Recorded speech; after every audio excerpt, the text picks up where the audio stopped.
welcome back to Consider This. Melisa and Sharaad here with you.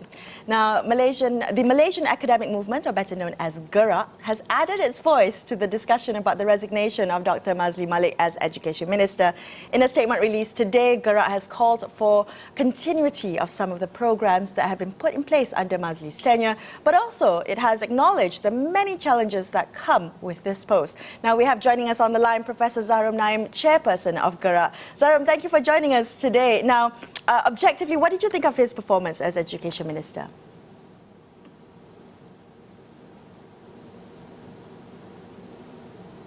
Hello, hi. Hi, can you hear us, Zaharom? Not that well. Okay, well, I'll repeat my question to you. Now, what did you think of Maszlee Malik's performance as Education Minister, in hindsight? For higher education, I think he did try, and he was in the process of working out numerous strategies for the future of higher education in Malaysia, and working out reforms together with the help of others, including GERAK. What do you think led to the kind of trouble that Maszlee got into? I mean, do you think that he deserved the kind of endless mockery and, kind of browbeating almost from very moody public over the last year and a half? I don't think he deserved it. I don't think anybody deserves that kind of mockery, especially mockery from people who do not know what's actually going down on the ground, as it were, but were basing their comments of mockery on news reports largely, selective news accounts, selective accounts of what he was doing at that point in time.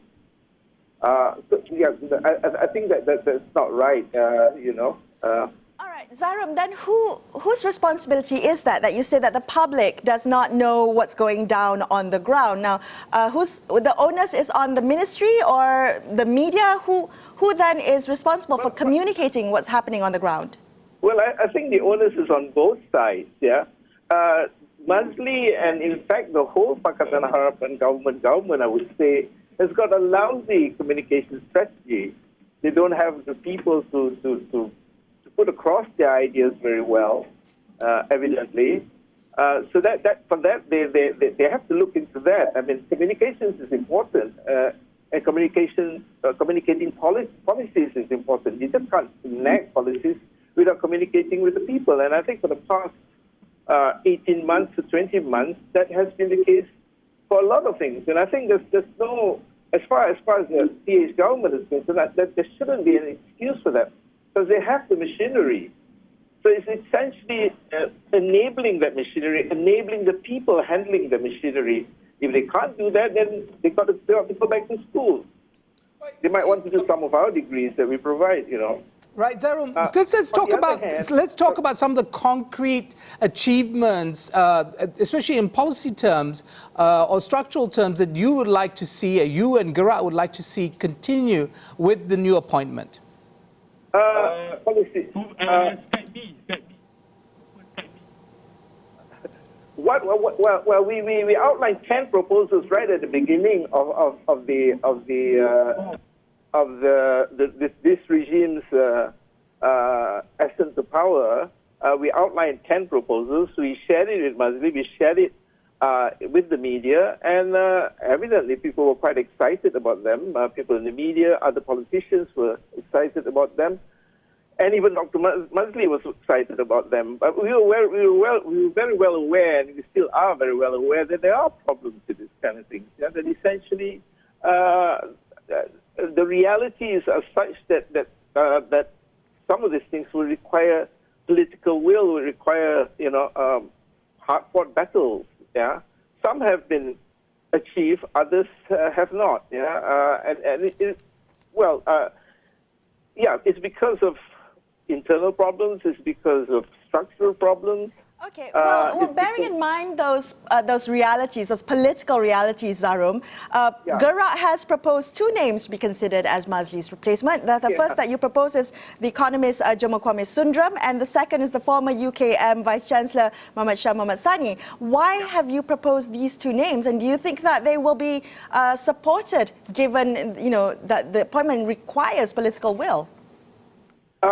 We suggested them because in our initial proposal as well, the 10 proposals that we provided for the ministry, we had proposed that leadership and leadership at the very top has to be in the hands of capable people, intellectuals, not just bureaucrats, right? And these two, I'm sure there are others as well, but we decided to just focus on these two. Jomo and Shamsani are recognized, respected intellectuals, and so we thought we'd propose their names. Yeah. Zaharom, one of the issues, of course, that GERAK has brought up is just the unwieldy nature of the ministry and its remit, right?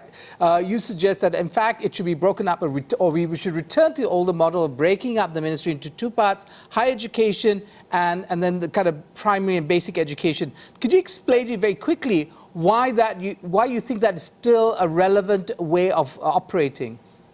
Well, the situation has changed so much. Education strategies, education policies, the very concept of education has changed so much, and that you require essentially the breaking down from schools, the breaking down between schools and higher education. It's one way of essentially decentralizing control. It's another way of decentralizing the actual practice of education and education policies. And I think the less unwieldy it is, and by breaking the education department into two, the easier it would be to handle these two different areas. I mean, if you look at what has happened over the past 20 months, the fact that Maszlee was running here to do the schools, then he's running there to do higher education. And we saw the hard work that was required by a single minister, and I think this is and education is a crucial, essentially crucial ministry. We saw the hard work that was necessary, the long hours that was spent, and I think that requires a splitting up of the two, with different priorities, where the schools will invariably lead into either universities or polytechnics and so on and so forth. But you still can't have them.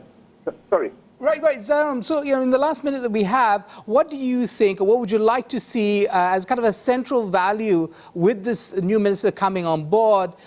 Is it a consultative approach, as the Dongjong has put out in its statement? They would like to see more consultation coming from the minister, the new minister, and so on and so forth. What do you think is important? I agree with Dongjong. I mean, you need to consult with the different stakeholders. Ministers need to consult with the different stakeholders. This is supposed to be the new Malaysia, and consultation is central to all of this, or else we're going to get numerous problems like we've had over the past 20 years, not only in education, but with other areas as well, with ICET and so on and so forth, where without that consultation, these top-down decisions don't work anymore, I feel. Yeah, there is definitely a need for consultation. There is a need to deal with different stakeholders. There is a need to essentially impress on different stakeholders the different sort of positive things that they can get from what is essentially being prepared for the rakyat, as it were. Thank you so much for speaking with us, Zaharom, and sharing your thoughts. We're going to be right back with more on Consider This, so make sure you stay tuned.